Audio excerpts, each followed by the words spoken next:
Hi friends, நான் உங்கள் ராதா பேசுகிறேன். எல்லாரும் எப்படி இருக்கீங்க? நல்லா இருக்கீங்களா? இப்போ வந்து பெண்கள் மாதவிடாயை பற்றி பேச வந்திருக்கேன்.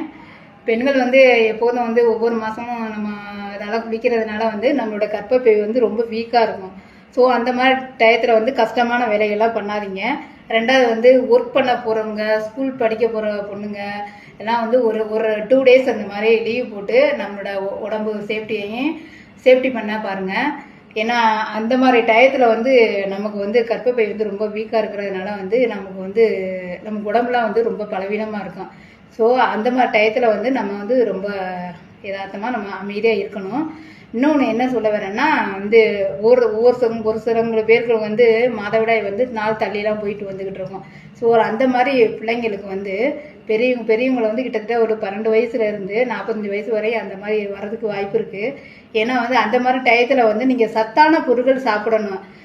சத்தான பொருள்கள்னா எல்லா பொருளுமே சத்தான பொருள்கள் தான். இதை தான் பிரித்து அதான் பிரித்து சாப்பிடணும் கிடையாது.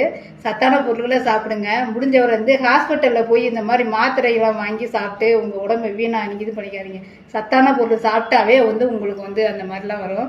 ரெண்டாவது வந்து அந்த பொருளை வந்து வீசாதிய தூக்கி போடாதிய. ரெண்டாவது வந்து மண்ணுக்குள்ள கூட பிழைக்காதியா, அதை எரிச்சிருங்க. சரிங்களா? அதை நம்ம உடம்பு சேஃப்டிக்கு நம்ம நோய் வராமல் தடுக்கிறதுக்கு அது ஒரு நல்ல பாதுகாப்பு. ஸோ பாய், மீண்டும் சந்திக்க.